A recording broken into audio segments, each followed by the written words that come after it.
Welcome to How Preschool Teachers Do It. This is Alison Kentos. I am an early childhood educator. And this is Cindy Tarabush. I am an early childhood consultant. This podcast is for parents and early childhood professionals. Let our experience and research-based knowledge become your guide.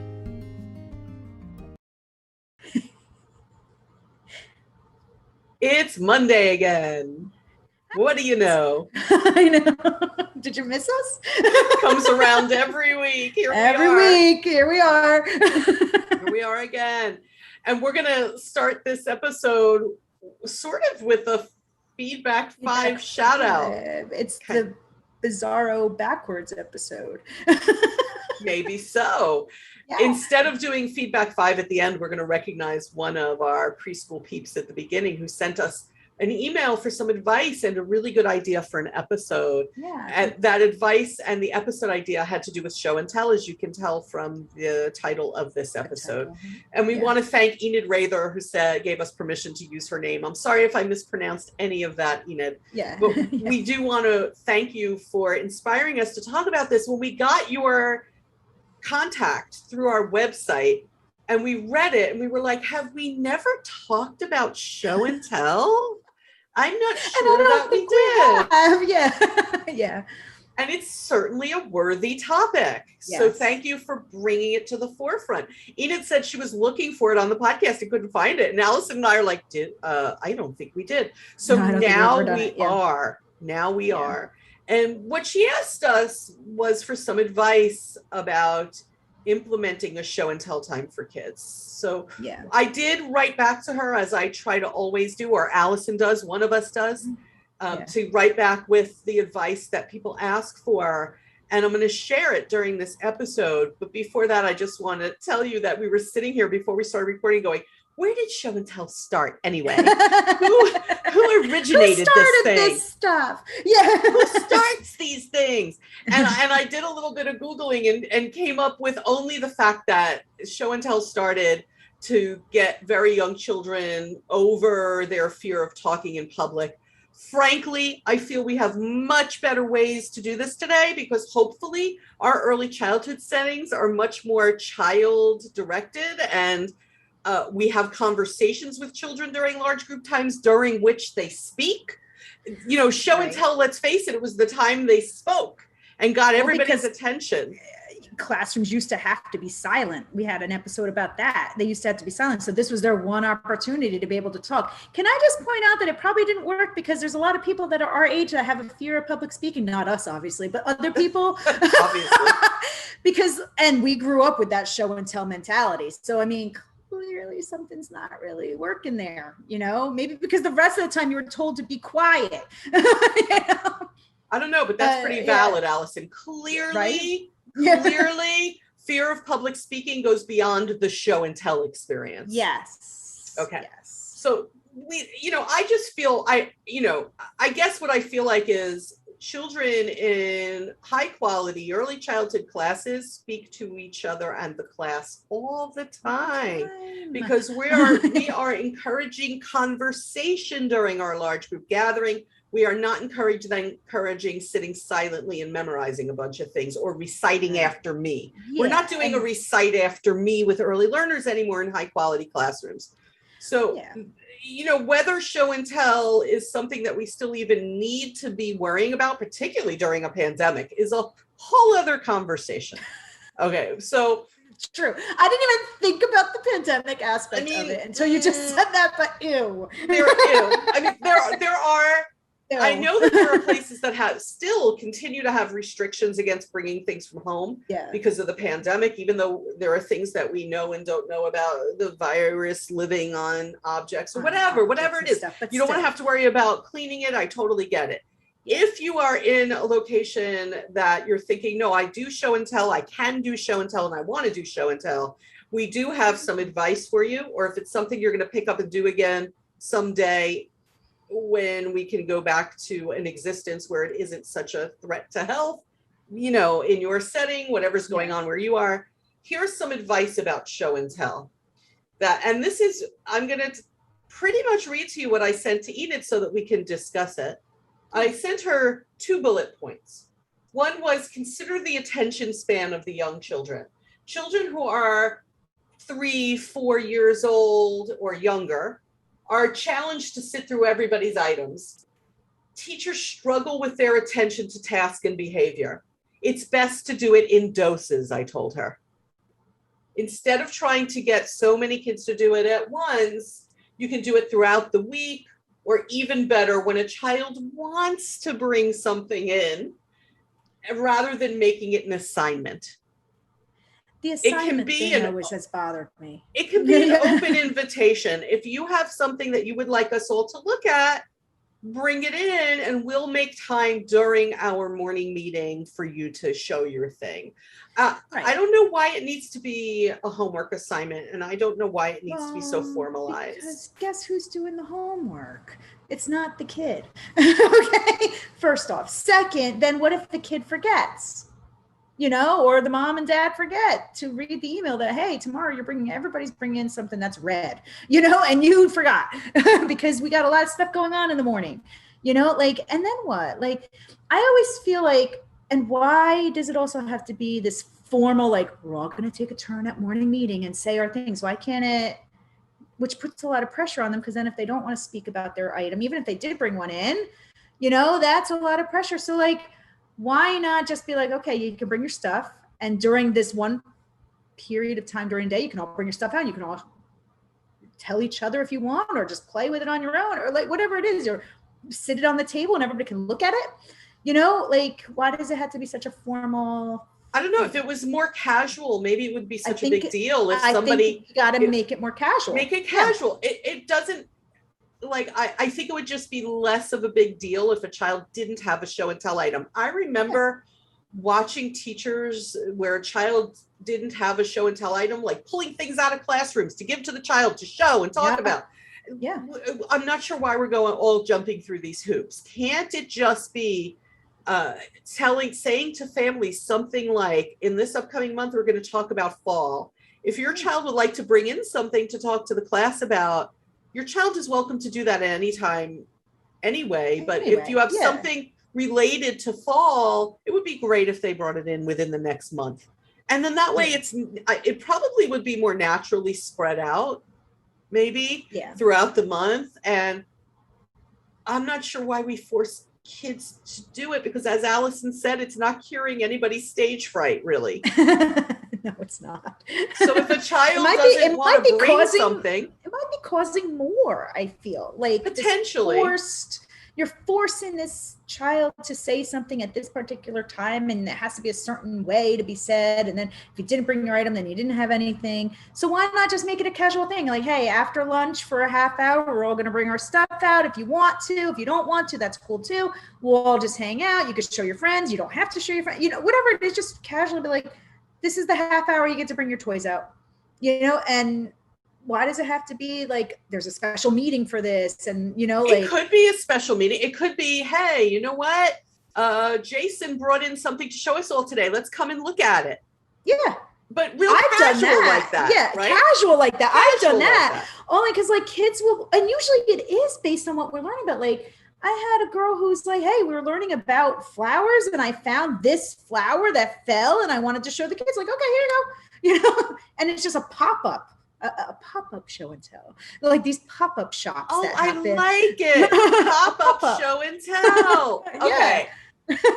Pop-up show and tell is about to become the title of this episode. Yeah.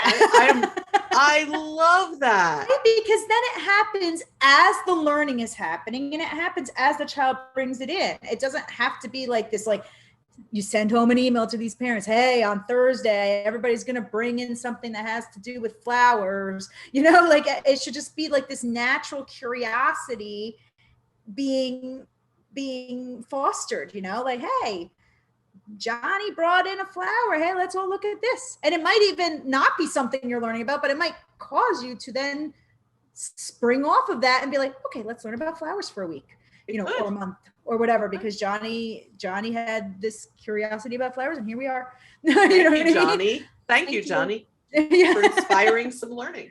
Yeah. Yeah. All right. The second bullet point kind of relates to what, you know, okay, they've brought something in, now what? So here's what I put. The children have to be willing to let other people touch their items, and any COVID related restrictions have to allow for that. Yeah. Children this age are still a bit sensory motor and cannot resist the impulse to touch things. They have to touch things in order to understand them. They become easily frustrated when we tell them to look but don't touch. For me, and I put this in the email to Enid, for me, that was never worth the battle. Of all the things that I have to deal with having to do with children's behavior, no touching of show and tell was not the one I was hanging my hat on. So I put, you can teach them that by doing show and tell, with your own items first. So if you, as the adult, model for the class, bringing in something of your own, a possession of your own, and let them all see it and talk about it, and then they can all touch it, they learn the expectation for when they bring something in. Right. Like my teacher brought in several things from home already, and we all got a chance to touch it. What they internalize then is, if I bring something from home, everybody's going to have to touch it, have a chance to touch it. Yeah. Because children learn from modeling primarily, much more even than what we tell them. It's what they see. Yeah. And then I put, if COVID related policies don't allow everyone to touch it, honestly, I wouldn't do it. I wouldn't do it. I wouldn't even do it, because the temptation is too high. You know, even I want to touch it half the time. You know, so like, if your COVID restrictions say like they can't touch other people's items, then show and tell is a no-go until they say you can. Or if you're worried about, if we let all the children touch the item, it's going to break, then that item really shouldn't be out there for that. It can, but it's got to stay in the child's bag or a box. This is not going to be something that we're going to hold in front of children and say, you see this, you can't touch it. You can't touch it. Sorry. Yeah. That wasn't great when we did that in the past. To go, look, don't touch. Remember all that? Look with your eyes. Look with your eyes. Look with your hands. Okay. I'm not sure. In all the things we need to teach children and the behavior that we need to teach them, in all the things in the life of pick and choose your battles, this isn't one of them. One of them. And when it comes to this sort of thing, and I say that to teachers, sometimes they're like, well, how am I going to not, like, families are going to expect show and tell, or the children expect show and tell. I have news for you. If you start this school year without it, they're just going to be like, okay, I guess we don't do that in here. Yeah, this is not a class that I've had that. They're like, oh, but last year they did. I'm like, yeah, I don't do that. They're like, oh, okay. And then they're like, oh, she's just not the teacher that does it. Yeah, and they don't care. They get over it. They do get over it. They get over it. Yeah, because they realize all the other really awesome stuff you are doing. You know, like they don't miss it. Also, you can totally lean on the pandemic and say, well, because of COVID-19, we're not bringing things like that in. We don't want everybody touching it, and they have to have a right to touch. You can kind of lean on that. You can lean on that if you really want to use that. If you're listening, right? If you're listening to us thinking, why do I go through this torture? You don't have to. Oh my God. You don't have to. You don't have to. Mm-hmm. No. With all good intentions, sometime in the past, someone decided kids need to talk in front of each other. So we're going to have them narrate their personal objects. That wasn't the best way. That doesn't even teach them how to communicate with other people. No, it teaches them how to give a presentation. And that's not how to give a presentation. You're talking at people during a presentation, not with people. Yes. And like, can't you have them get up and talk about something else? Sort of. Yeah. Like, how about you ask them a question of the day? Hey, what did you do over the weekend? And that could be nothing. The kid could be like, I slept all weekend. Like, yeah, cool. Awesome. It doesn't have to be this big event. You know, like it could be, I've even asked them, like, how'd you get to school today? You know, like, oh, I took the bus. Okay, cool. Was it fun? You know, like you don't have to, it doesn't have to be like this elaborate question where that's going to cost 20 minutes of talking. You know, it's like, and to try and avoid the messages we're about to get about being anti-show and tell. I'm not anti-show and tell. I'm anti raising your level of anxiety as the adult in the room. You have enough responsibilities, for goodness sake. This doesn't have to be one of them. If you find that it's a problem or a potential problem in your classroom, you have so many other ways to have children speak to each other and in front of the class. And you should have more than that as tools in your toolbox. If you don't, write to us. I'll tell you plenty of ways that you can help children to speak in front of a class. Yeah. And that end, you have so much to think about. This doesn't have to be one of the things. We need to be teaching children with goals in mind, not with this has always been done in mind. I do feel that there is this this is just the way we've always done it kind of mentality. And I get that in a way, you want to keep some of those things fine, but you don't have to either. You don't have to keep any of those things just because that's the way it's been done for the last 40 years. You don't have to. You don't have to. Or you can, and then change it. Like we said, you want to do show and tell, make it more casual. It doesn't have to be like this. We're all going to have a meeting and all 15 kids are going to say something for 15 minutes about this one item, and they're not going to be able to touch it. And you're not going to be able to do this. No, make it a very casual, hey, for the 20 minutes before nap, here you go. You guys can play with your toys. Do as you please. You know what I mean? The average attention span of a child who's 2, 3, 4, 5 years old, on average, about 10 to 15 minutes is their attention span, right? And so let's give them the benefit of the doubt and go 15 minutes. That would give the average preschool class of 15 children 1 minute each. 1 minute to each, plus transition time between students. Correct. Mm-hmm. Yeah. It's feeling why are we doing that? Well, yeah, I feel why are we doing that especially in that way? I just, by the time the 15th child goes, you've lost them. You know what I mean? So that's not really fair to them either. If your goal is for them to practice listening skills and talking skills, and that's not helping, because by the 15th kid, they're going to be I'm done. I'm hungry. I want to get out of here. I've been sitting for a half hour. You know what else strikes me? When I think about the research-based curriculums that are out there and the learning approaches that we know are really good for early learners. Yeah. I can't think of one of them that says do show and tell. That's true. Well, yeah, because I feel the reasons that people give for show and tells, we're doing in different ways now. The talking, children are talking all day long in school. But I understand the notion that maybe we want to give them opportunities to talk to the whole class at once, but there's so many ways to do that. But there's so many other ways to do that. When I think about it, I can't think of one high quality curriculum or learning approach that says part of this is doing show and tell. Right. So take that into consideration. There you go. It sort of gets filed under a lot of things that we've done for a long time without really thinking about.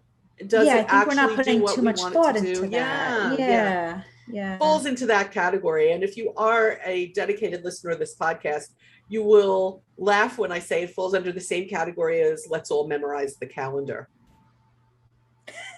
Yes, we've talked about this many times, so you all know how we feel about that. And if you don't, just go search through some episode titles. Yeah, right. Go backwards. It's there. It's there. Definitely there. Yeah. If you would like to contribute to this conversation, help us to circle back around to it, please do contact us and give us permission to use your ideas or your name, hopefully your name as well, and you'll be recognized for your contribution, because we would love to have you as part of our Feedback 5.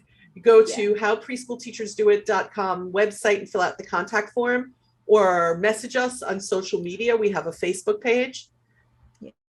Figure out a way to contact us and just kind of go, hey, here's how I've done show and tell. Here's why I've gotten rid of show and tell. Here's how I've done show and tell during the pandemic. Let us know. And how I revamped it. And potentially you could be talked about on the podcast. Potentially not as well. But potentially, we can't do them all. Just I have to keep saying that, so that people don't feel like they never say my name. We try really hard, but we can't do them all. Yeah. Correct. Yeah. Okay. So we're going to let you all ponder, as we often do after these episodes where we're talking about something like, why do we do that? You go ponder, wait, why am I spending so much time on this? when I'm always complaining that I have not enough time in my classroom to accomplish everything. I think that's the other issue. It's like, you know what else you could be doing with that 15 minutes of time? You know what I mean? Like, so why use it on that? If you want to spend it that way, do it wisely. That's fine too. Do it wisely. Yeah. Do it with the children in mind, not the task, the children. The children, yes. Mm-hmm. And we will catch you next time on the podcast, folks. We will be releasing an episode Labor Day, in case anyone's wondering that. Yes. So you even if you are catch it on Labor Day, you can catch it later on in the week, but it will be released on that day. You can listen to it anytime that week. Yeah. Or after. We will catch you next time on the podcast, folks. Bye, preschool peeps.